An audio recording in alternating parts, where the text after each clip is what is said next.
प्रदेश को दिशा दिखाई है और उत्तर प्रदेश को आप आगे लेकर गए हैं, वो सराहनीय है। और देश और उत्तर प्रदेश की जनता किस तरह से आपकी पॉपुलैरिटी की कायल है, वो शायद आज देश भर में और दुनिया भर में पूरी तरह से सब लोग जान गए हैं। योगी जी, बहुत ज्यादा कुछ ना कहकर मैं ये कहूंगी कि इस बार भी हम जब आए हैं तो माहौल सर्दी में ही कुछ गर्मी का हो गया है। और कल की जो आपकी बैटिंग रही है उसमें बॉल ऐसा स्टेडियम के बाहर गया है कि अब तक किसी को बॉल नहीं मिल पाया है। तो ये जो बॉल बाहर गया है, क्रिकेट के खेल के जो आपने नियम ही बदल दिए हैं, स्टेडियम, पिच, सब कुछ बदल दिया है, क्योंकि ये नव भारत है, हर चीज नई है। तो बस आपसे यही जानना चाहते हैं कि आप उत्तर प्रदेश में अब अगले 2 महीनों में क्या क्या करने वाले हैं, क्योंकि लोकसभा के चुनाव आ रहे हैं। आपकी पार्टी का नारा है, प्रधानमंत्री का नारा है 400 पार, और उधर आज सुबह अखिलेश यादव जी कहकर गए हैं कि 400 पर हार। कौन जीतेगा, कौन हारेगा, हर किसी की नजर इसी पर टिकी हुई है। चाहेंगे इससे पहले कि आप कुछ कहें, पहले आपको हम स्वागत कर सकें और मैं मंच पर आमंत्रित करूंगी एम.के. आनंद, हमारे मैनेजिंग डायरेक्टर और सीईओ टाइम्स नेटवर्क के, कि आपका स्वागत करें और एक शॉल प्रस्तुत करें।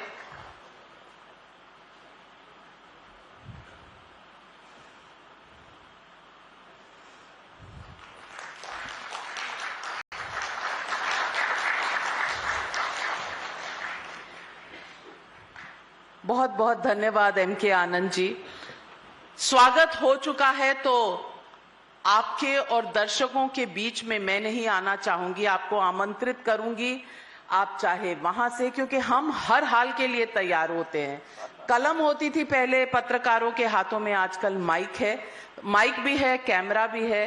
बस आज उत्तर प्रदेश के मुख्यमंत्री योगी आदित्यनाथ जी डायरेक्ट संपर्क और संवाद करेंगे टाइम्स नाउ और टाइम्स नाउ नव भारत के दर्शकों के साथ, और यहां इस हॉल में उपस्थित हमारे सारे अतिथियों से। योगी आदित्यनाथ जी, मुख्यमंत्री।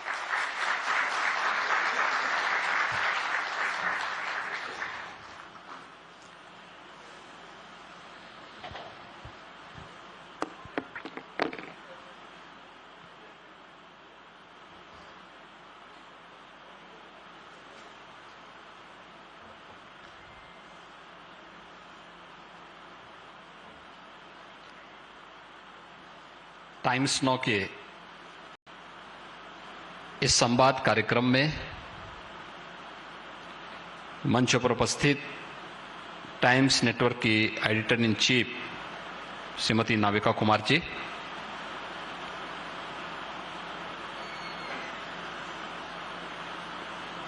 Managing editor and CEO Times Network Shri M K. Anand ji,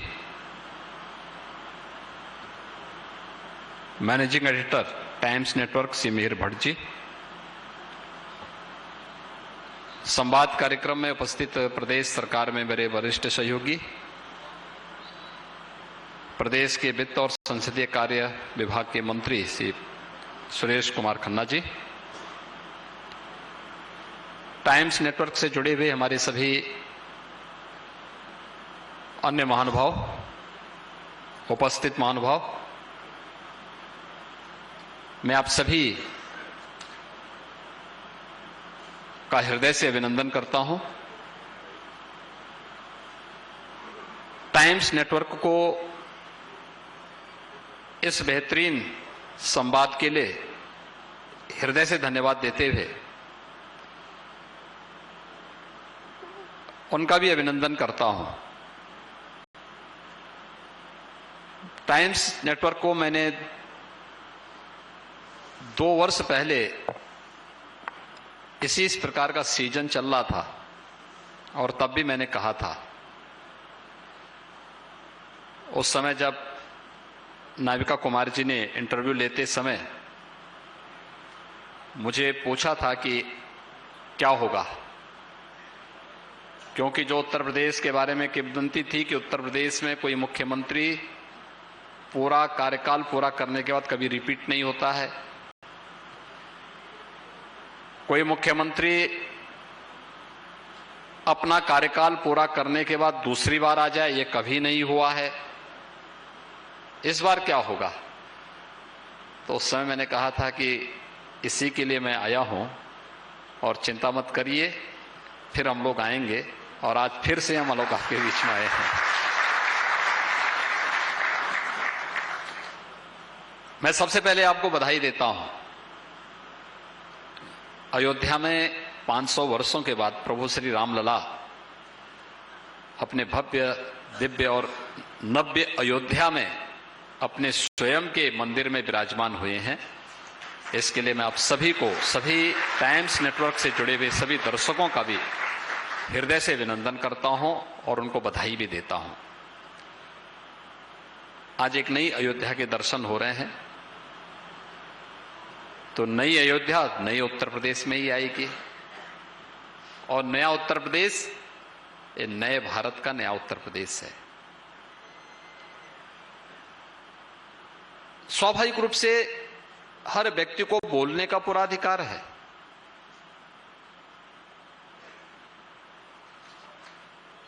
public perception क्या है और रिजल्ट क्या है, ये दो मायने रखते हैं। –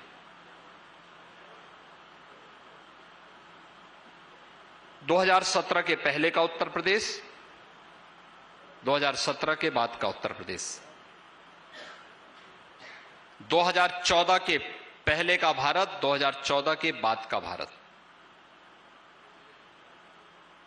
और जब हम भारत की बात करते हैं तो हमें आज के संदर्भ में देखना चाहिए। 2014 से 2024 के बीच लगभग 10 वर्ष का एक कालखंड, आज जो नए मतदाता होंगे वे उस समय अपने बचपन की शुरुआत कर रहे थे। कोई 8 वर्ष का रहा होगा, कोई 9 वर्ष का रहा होगा, कोई 10 वर्ष का रहा होगा, कोई 11 वर्ष, कोई 12 वर्ष का। हो सकता है उनको उस समय की उतनी स्मृतियां उनके मनोमस्तिष्क में न हो, लेकिन जो उससे अधिक उम्र के हैं उन लोगों को उनकी जिम्मेदारी बनती है वे बताएं उन नवोदित मतदाताओं को भी 2014 के पहले भारत की स्थिति क्या थी।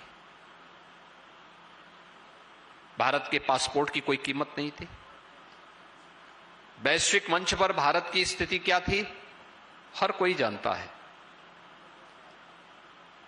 भारत की सीमाओं की स्थिति क्या थी, ये किसी से छुपा हुआ नहीं है। आंतरिक सुरक्षा की स्थिति किस कदर बिगड़ी हुई थी, यह भी किसी से छुपा हुआ नहीं है। कश्मीर में एक लंबे समय तक 2005 से लेकर के 2013-14 तक हम लोगों ने वह दौर भी देखा था जब पत्थरबाजी होती थी, सुरक्षा बलों के जवान चोटिल होते थे, पर्यटन पूरी तरह नष्ट हो चुका था, जनजीवन त्रस्त था और सरकार किम कर्तव्य विमूढ़ की स्थिति में खड़ी रहती थी। हमने नॉर्थ ईस्ट की स्थिति को भी देखा है। पूरी तरीके से 2014 के पहले शेष भारत से कट सा गया था और देश के अंदर आंतरिक सुरक्षा में को दे रही चुनौती नक्सलवादी गतिविधियों के मत को भी हम लोगों ने देखा है।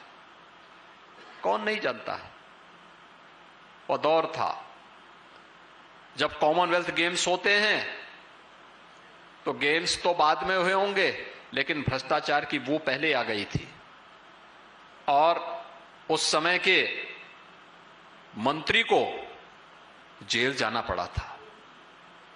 वह भी दौर देश ने देखा है। डिजिटल इंडिया की परिकल्पना को साकार करने की जो बात होनी चाहिए थी, कहां लेके गए थे? जो उसका सशक्त माध्यम था, उसी में घोटाला हो गया था। हर एक क्षेत्र में, किसी भी क्षेत्र में आप जाके देखेंगे, व्यापक भ्रष्टाचार और घोटालों का एक लंबा दौर चला था। इंफ्रास्ट्रक्चर के बारे में, डेवलपमेंट के बारे में कोई चर्चा नहीं करता था। गरीब कल्याणकारी योजनाओं के बारे में कोई चर्चा नहीं करता था। वो केवल वोट बैंक था। उसको शासन की हिस्सेदारी मिले, यह सरकार के एजेंडे का हिस्सा नहीं था। लेकिन 2014 के बाद बदले हुए भारत को भी हमने देखा है। एक नया भारत वैश्विक मंच पर, जिसका सम्मान ही नहीं बढ़ा है बल्कि जो नेतृत्व दे रहा है, जो केवल वैश्विक मंच पर ही अपनी धमाकेदार उपस्थिति के लिए नहीं जाना जा रहा है, बल्कि उतनी धमाकेदार स्थिति के लिए वह अपनी सीमाओं की सुरक्षा भी कर रहा है, अपनी अर्थव्यवस्था को भी उतना ही सुदृढ़ कर रहा है। हम भारतवासी कितने गौरवशाली हैं कि जब भारत अपनी आजादी के 75 वर्ष पूर्ण कर रहा है, आजादी के उस अमृत महोत्सव वर्ष में भारतवासियों ने उस ब्रिटेन को पछाड़ करके दुनिया की 5वीं बड़ी अर्थव्यवस्था के रूप में अपने आप को स्थापित किया, जिस ब्रिटेन ने भारत पर लगभग 200 वर्षों तक शासन किया था।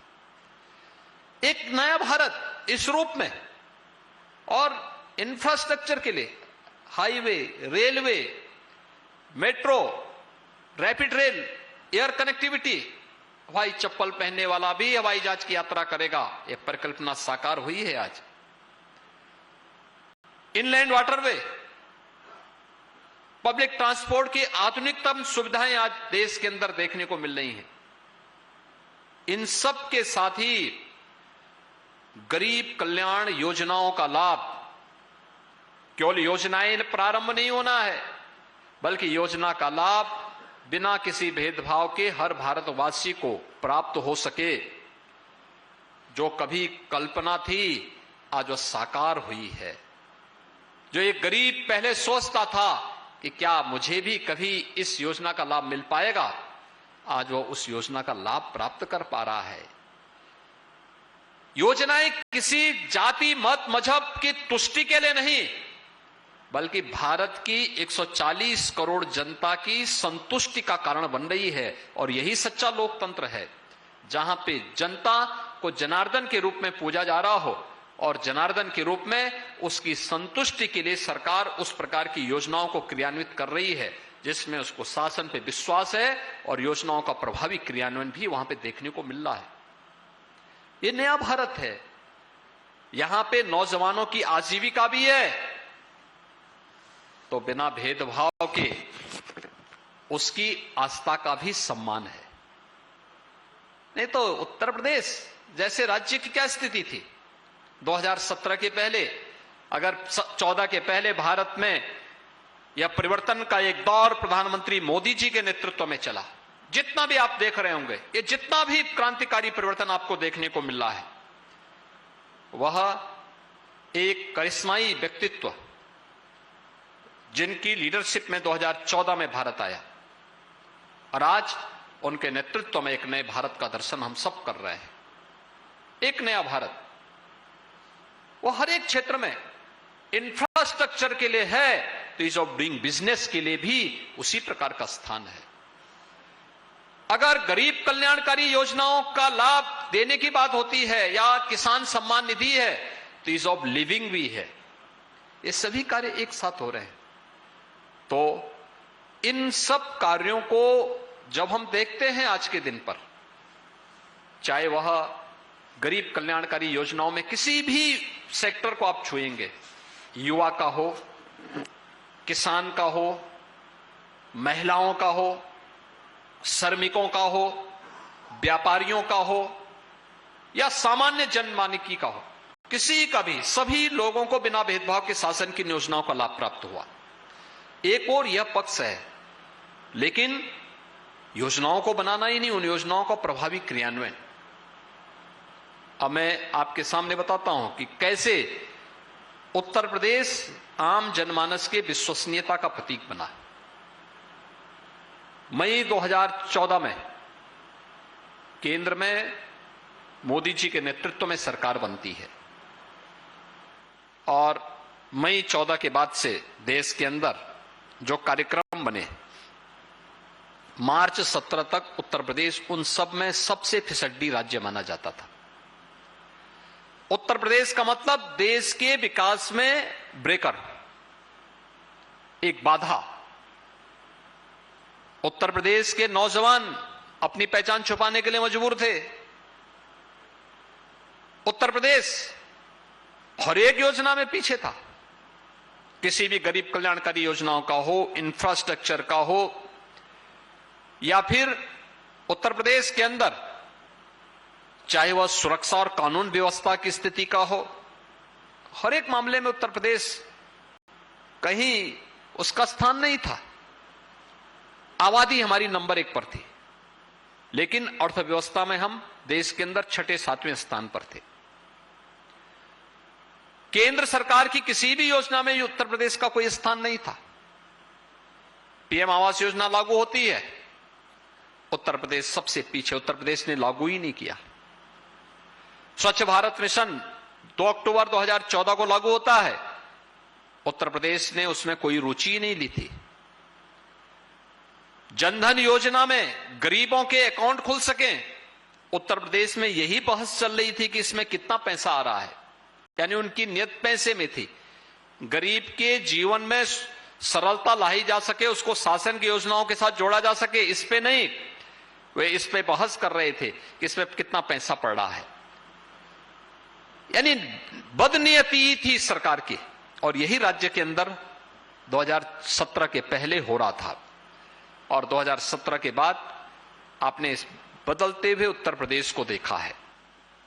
आज भारत के अंदर इंफ्रास्ट्रक्चर का अगर मैं उत्तर प्रदेश की बात करता हूं, तो उत्तर प्रदेश देश के अंदर आज के दिन पर 40% एक्सप्रेस वे के साथ उत्तर प्रदेश है। 40% एक्सप्रेस वे उत्तर प्रदेश के पास हैं, और गंगा एक्सप्रेस वे बनेगी दिसंबर 2024 में। हम इसको कंप्लीट करेंगे, क्योंकि 25 में प्रयागराज कुंभ है, तो प्रयागराज कुंभ के पहले जब गंगा एक्सप्रेसवे बनकर के तैयार होगी, तो देश के अंदर एक्सप्रेसवे का 55% नेटवर्क अकेले यूपी के पास होगा। सबसे बड़ा नेटवर्क आज के दिन पे यूपी के पास है, और गंगा एक्सप्रेसवे बनने के बाद सबसे बड़ा नेटवर्क यूपी के पास होगा। भारत का सबसे बड़ा रेल नेटवर्क यूपी के पास है। भारत के अंदर एयर कनेक्टिविटी का सबसे अच्छा नेटवर्क यूपी के पास है। 4 इंटरनेशनल एयरपोर्ट के साथ यूपी वर्तमान में अपने 9 एयरपोर्ट संचालित कर रहा है, और बहुत शीघ्र इसी मार्च के लगभग पहले और द्वितीय सप्ताह के अंदर ही हम लोग देश के अंदर 21 एयरपोर्ट संचालित करने वाले राज्य होंगे, जो जिसके पास 21 इंटरनेशनल और डोमेस्टिक एयरपोर्ट होंगे। ये उत्तर प्रदेश इनलैंड वाटरवे उत्तर प्रदेश के अंदर संचालित हो चुका है, और इनलैंड वाटरवे अथॉरिटी का गठन हम उत्तर प्रदेश के अंदर कर चुके हैं। देश के अंदर सबसे अधिक पब्लिक ट्रांसपोर्ट के लिए मेट्रो रेल का संचालन करने वाला राज्य उत्तर प्रदेश है, और उत्तर प्रदेश देश की पहली रैपिड रेल को चलाने वाला प्रदेश भी है। देश के अंदर सबसे अच्छा हाईवे का नेटवर्क रखने वाला प्रदेश भी आज के दिन पे उत्तर प्रदेश है। देश के अंदर खाद्यान्न हो, गन्ना का हो, या फिर अन्य क्षेत्रों में जो भी उत्पादन के कार्य हो, दुग्ध उत्पादन का हो, इस सब में उत्तर प्रदेश आज के दिन पे नंबर 1 पर देश के अंदर है। यही नहीं, कानून व्यवस्था और सुरक्षा की नजीर देखनी हो तो वह भी, उसमें भी उत्तर प्रदेश नंबर 1 पर है। 2017 के पहले उत्तर प्रदेश की पहचान किससे थी? कर्फ्यू से थी, दंगों से थी। 17 के बाद दंगे और कर्फ्यू अब अतीत की बात बन चुके हैं। और मैं कभी कभी सोचता हूं कि वास्तव में अगले 10-12 वर्ष के बाद ये स्थिति रहेगी तो लोग भूल जाएंगे कि दंगा क्या होता है। आज कर्फ्यू नहीं है यूपी में, आज दंगा नहीं है, आज तो कर्फ्यू का स्थान कावड़ यात्रा ने ले लिया है। धूम धड़ाके के साथ कावड़ यात्राएं निकलती हैं, आप देखते होंगे, और कितने शांतिपूर्ण तरीके से, कहीं कोई किसी भी प्रकार के कोई डिस्टरबेंस नहीं होता है, कहीं नहीं होता है। आप देख रहे होंगे अयोध्या धाम में प्रतिदिन 2 लाख श्रद्धालु दर्शन कर रहे हैं, एक तिनका नहीं हिल रहा है। कितना शांतिपूर्ण तरीके से श्रद्धा के साथ लोग आ रहे हैं, देश से आ रहे हैं, दुनिया से आ रहे हैं, शांतिपूर्ण तरीके से दर्शन करके जा रहे हैं। अकेले एक महीने में 22 जनवरी से लेकर के, यानी 23 जनवरी से लेकर के 22 जनवरी के बीच, 22 फरवरी के बीच, एक महीने के अंदर 65 लाख श्रद्धालुओं ने अयोध्या धाम में दर्शन किया। ये वही यूपी है जिस अयोध्या धाम का नाम लेने से पिछली सरकारें कतराती थी। वहां जाने से उनकी धर्मनिरपेक्षता खतरे में पड़ जाती थी। आज उसी अयोध्या में सब लोग दर्शन करने के लिए जाना चाहते हैं। अच्छा है, प्रभु तो सबके हैं, और राम किसी को बुलाते नहीं, राम का बुलावा तो एक ही बार आता है, बार बार नहीं आता है। इसलिए वहां तो स्वतः स्फूर्त भाव के साथ जाना चाहिए, वहां बुलाने का आमंत्रण नहीं के इंतजार नहीं करना चाहिए। और काशी में आपने देखा होगा 1.5 से 2 लाख श्रद्धालु प्रतिदिन काशी में भी दर्शन कर रहे हैं। गत वर्ष 7 करोड़ श्रद्धालुओं ने अकेले काशी में, काशी विश्वनाथ धाम में दर्शन किया। और यूपी जहां पहले कोई आना नहीं चाहता था, गत वर्ष 33 करोड़ टूरिस्ट यूपी के अंदर आया है, डोमेस्टिक टूरिस्ट यूपी के अंदर आया है। तो जो 33 करोड़ आया है, ये केवल आकर के जाने वाला नहीं है। जो 65 लाख अयोध्या धाम में आए तो उन्होंने केवल राम मंदिर में ही चढ़ाया नहीं है, वहां के बिजनेस को भी बढ़ाया है। आज जाइए ना अयोध्या में, मुझे याद है जब वहां की सड़कों को चौड़ीकरण करने की कार्रवाई को मैंने प्रारंभ किया, 4 लेन बनाने की कार्रवाई को हमने आगे बढ़ाया, मुझे विरोध झेलना पड़ा था। सब लोग आते थे, कहते ये सब क्या कर रहे हैं, आपको मालूम है कि आप सरकार चला रहे हैं, सब क्या तमाशा है, विरोध हो जाएगा, हमें चुनाव का सामना करना होगा। सभी ओर से विरोध था। हमने संवाद किया, धर्माचार्यों से संवाद बनाया, जनप्रतिनिधियों के साथ संवाद बनाया, व्यापारियों के साथ संवाद बनाया, वहां के स्थानीय नागरिकों के साथ संवाद बनाया। अयोध्या मुझे कई बार जाना पड़ा, नाइट स्टे करना पड़ा, लखनऊ मुझे उनको बुलाना पड़ा।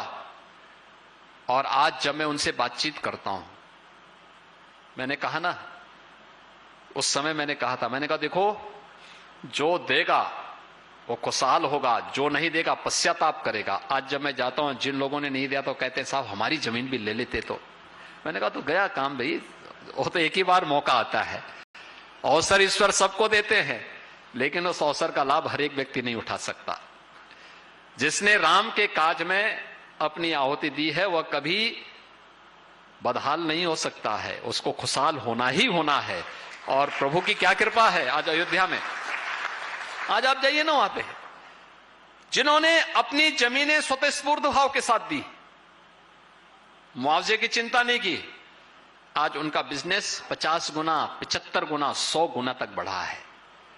ये अयोध्या धाम है। काशी में ये स्थिति, टैक्सी, होटल देखो ना, ये होटल, ये होटल जो बना है, ये हमारी यूपी की, हमारी सरकार की आने की टूरिज्म की पॉलिसी का पहला एमओयू है, जिसमें सेंट्रम होटल बना हुआ है।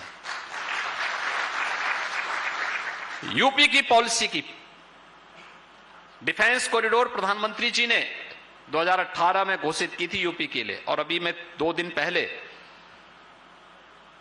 कानपुर में डिफेंस प्रोडक्शन की एक यूनिट का उद्घाटन करके आया हूं।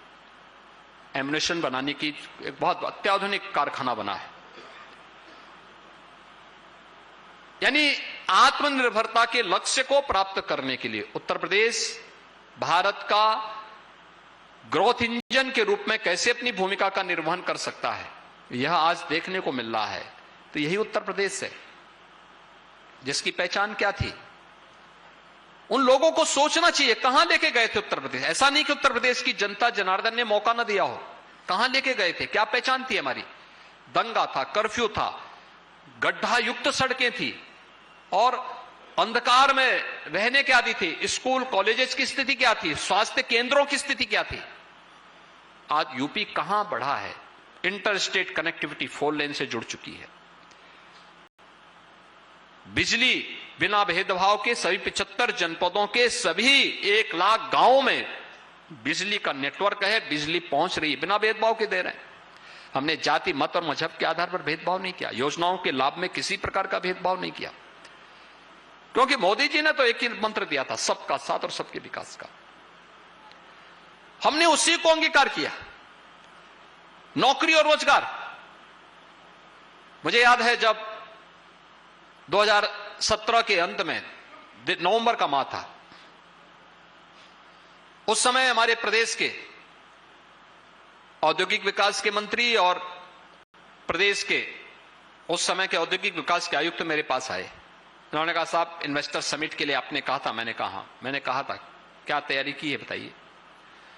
उन्होंने कहा हम एक ग्लोबल इन्वेस्टर समिट करना चाहते हैं। मैंने कहा तैयारी क्या है आपकी। कहा आप डेट दे दीजिए। अरे हमने कहा पहले मुझे ये तो बताओ कि आपकी तो होमवर्क क्या हुआ, आपका तैयारी क्या है।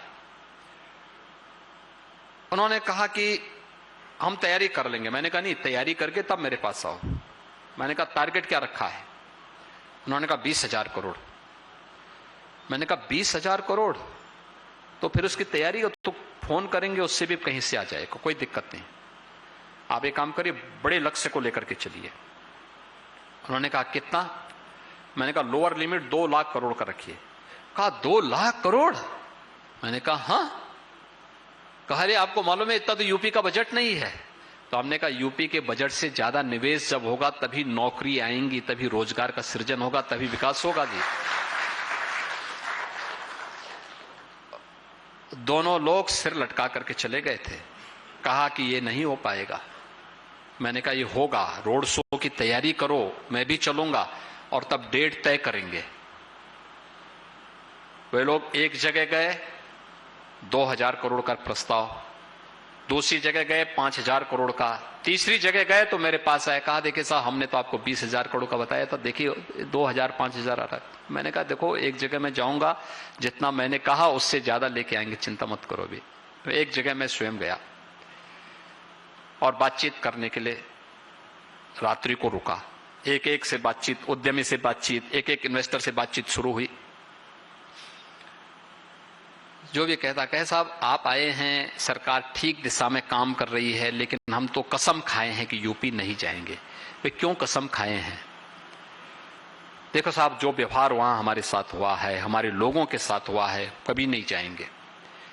इस व्यवहार के लिए जिम्मेदार कौन है, कौन लोग थे इस व्यवहार के लिए। मैंने कभी उन लोगों के पाप की सजा हमें क्यों दे रहे हैं, वो तो जनता उनको सजा दे चुकी है। हम आए हैं इस समय, आप आइए। उन्होंने कहा सोचेंगे, आप आए हैं तो जरूर सोचेंगे।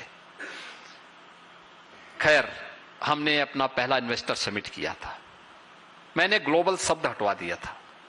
मैंने कहा इसका नाम केवल यूपी इन्वेस्टर समिट रखना। हम लोग किए थे, हमने किया था सफलतापूर्वक, उस समय की स्थिति के अनुसार सफलतापूर्वक था। आदरणीय प्रधानमंत्री जी की प्रेरणा थी, उनका प्रोत्साहन था। हमने जब एमओयू से जुड़े हुए प्रस्तावों को जमीनी धरातल पर उतारने की बात कही थी 2018 जुलाई 2018 में, पहले ग्राउंड ब्रेकिंग का कार्यक्रम जब हम लोगों ने रखा था शिलान्यास इन यूनिट्स का, तो हमारे पास 61,000 करोड़ रुपए के कुल प्रस्ताव प्राप्त हुए थे, जिनको हमने जमीनी धरातल पर उतारा था। और आज 6 वर्ष के अंदर कितना परिवर्तन हुआ है। वही प्रदेश है, वही नौकरशाही है, वही लोग हैं,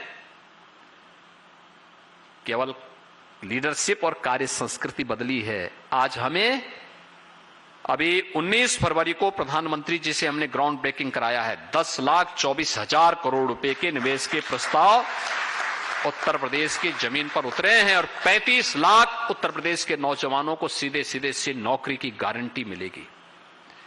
ये वही उत्तर प्रदेश है जो लोग कहते हैं कि हमने वो कर दिया, लेकिन उत्तर प्रदेश के नौजवानों के सामने पहचान का संकट तो उन्होंने ही खड़ा किया था।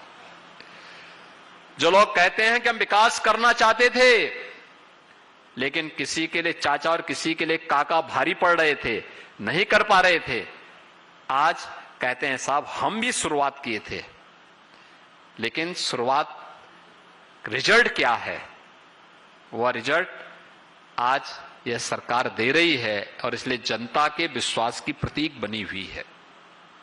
जनता जनार्दन का अपार स्नेह भी प्राप्त हो रहा है। याद रखना, लोकतंत्र में हम जनता की योग्यता और क्षमता पर भले प्रश्न खड़ा करते होंगे, लेकिन उसके दृष्टिकोण पर और उसकी सूझबूझ पर कोई प्रश्न नहीं खड़ा कर सकता, कोई प्रश्न नहीं खड़ा कर सकता। राजनीतिक रूप से बड़ी परिपक्व है और इसीलिए मैंने 2021 के अंत में और 22 के प्रारंभ में भी कहा था कि उत्तर प्रदेश के अंदर जो परिवर्तन हुआ है, जनता जनार्दन का आशीर्वाद मोदी जी के नेतृत्व में डबल इंजन सरकार को प्राप्त है और 2022 में भी हम रिपीट करेंगे। और फिर मैं आपसे कहने के लिए आया हूं कि डबल इंजन की सरकार है, इसमें विराट लक्ष्य को लेकर के हम लोग नहीं चले हैं, बल्कि बुलेट ट्रेन की स्पीड पर चलने की सामर्थ्य भी रखती है। यह सरकार सुरक्षा भी देती है, समृद्धि का मार्ग भी प्रशस्त करती है और प्रत्येक नागरिक के जीवन में उसके अनुसार, जो मैंने पहले भी कहा कि अगर हम नौजवानों को आजीविका दे रहे हैं तो सामान्य नागरिकों की आस्था का सम्मान भी कर रहे हैं। और ये सरकार अपने इस लक्ष्यों को लेकर के निरंतर कार्य करते हुए आगे बढ़ रही है। इसलिए मैं कह सकता हूं, उत्तर प्रदेश आज अपनी भूमिका को पूरी तरह ईमानदारी पूर्वक निर्वहन करते हुए आदरणीय प्रधानमंत्री जी के नेतृत्व में जिन लक्ष्यों को प्राप्त करने की दिशा में आगे बढ़ी है, उसको ध्यान में रखते हुए जो विजन देश के सामने है, अगले 25 वर्ष का एक विराट लक्ष्य मोदी जी ने रख दिया है। एक विकसित भारत की परिकल्पना को साकार करना, विकसित भारत। और मुझे लगता है कि आज आम नागरिक इस बात को कहता है, विकसित भारत की परिकल्पना को साकार करने के लिए आवश्यक है कि मोदी जी को फिर से देश के अंदर तीसरी पारी के लिए फिर से उनको जनाधार दिया जाए, उनको एक जनादेश दिया जाए और उस जनादेश के माध्यम से तीसरी पारी की उनकी शुरुआत हो।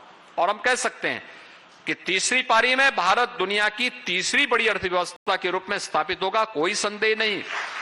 अगर प्रधानमंत्री मोदी जी ने 2027 तक देश की अर्थव्यवस्था को $5 ट्रिलियन की इकोनॉमी बनाने की बात कही है, कोई कारण नहीं कि उत्तर प्रदेश भी अपनी इस भूमिका में अपने दायित्व का निर्वहन करने में कहीं चूके।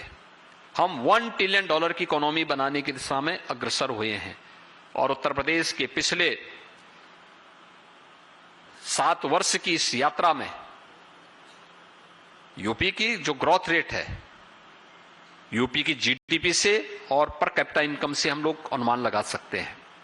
इस दौरान यूपी ने जो प्रगति की है, हमारी अर्थव्यवस्था दुगनी हुई है, उत्तर प्रदेश की जीडीपी दुगनी हुई है, उत्तर प्रदेश की प्रति व्यक्ति आय दुगनी हुई है और उत्तर प्रदेश आज रेवेन्यू सरप्लस स्टेट के रूप में देश के अंदर भारत के ग्रोथ इंजन के रूप में अपनी भूमिका का निर्वहन करने के लिए पूरी तैयारी के साथ खड़ा है।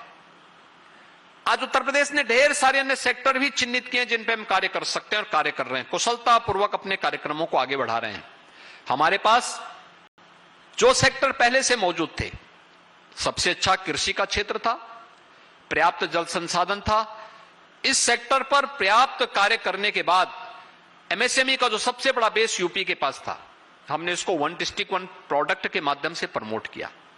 आज यह उत्तर प्रदेश के अंदर औद्योगिक निवेश का एक बड़ा आधार बना है, क्योंकि बड़े औद्योगिक निवेश के लिए एमएसएमई का बेस बहुत महत्वपूर्ण हो जाता है और आज ये यूपी के पास है।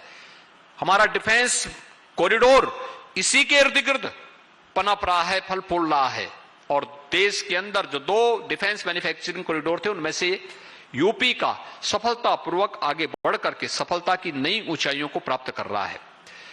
यूपी 46 वर्ष के बाद आज देश को एक नया औद्योगिक शहर देने जा रहा है बीड़ा के रूप में। नोएडा, ग्रेटर नोएडा को तैयार होने में 46 वर्ष लगे। कुल 33,000 एकड़ लैंड में हम इसको डेवलप कर पाए, और यह भी तब संभव हो पाया जब मुख्यमंत्री वहां जाएगा तो उसकी कुर्सी चली जाएगी। इस मिथक को तोड़ करके मैं वहां अपने पहले कार्यकाल में कई बार दौरा किया, तब वहां के विकास की गाड़ी को हम लोगों ने, जो पटरी से उतर चुकी थी, उसको पटरी में लाने में सफलता प्राप्त की। और आज मुझे बताते हुए प्रसन्नता है, उत्तर प्रदेश कहां जाएगा यह आप अनुमान लगा सकते हैं कि भारत का सबसे बड़ा एयरपोर्ट जेवर में हम लोग बनाने जा रहे हैं, जो इस वर्ष जिसको हम क्रियाशील करने जा रहे हैं। बीड़ा जो झांसी बुंदेलखंड के अंदर बनने जा रहा है, पहले ही चरण में 35 से 36,000 एकड़ लैंड हम में ही इस औद्योगिक शहर को विकसित करने जा रहे हैं। और जो उत्साह और जिस प्रकार के हमें प्रस्ताव प्राप्त हो रहे हैं, ग्लोबल इन्वेस्टर समिट की सफलता तो आपके सामने है। ग्लोबल इन्वेस्टर समिट तो हर राज्य कर रहा था, लेकिन उसका स्वरूप क्या होना चाहिए और कैसे वह सफलतापूर्वक आगे बढ़ेगा। 40 लाख करोड़ रुपए के निवेश के प्रस्ताव उत्तर प्रदेश को प्राप्त हुए, जिसमें पहले चरण को हम लोगों ने 10,24,000 करोड़ रुपए के निवेश के प्रस्ताव जमीनी धरातल पर उतार दिए। शेष अलग अलग फेज में उनको भी हम जमीनी धरातल पर उतारेंगे। और मैं विश्वास के साथ कह सकता हूं कि नए भारत का नया उत्तर प्रदेश, विकसित भारत का विकसित उत्तर प्रदेश, और प्रधानमंत्री मोदी जी के विजन को मिशन मोड में जमीनी धरातल पर उतारने वाला प्रदेश आज आस्था से आजीविका तक, संस्कृति से समृद्धि की एक नई ऊंचाई को छूता हुआ आगे बढ़ रहा है।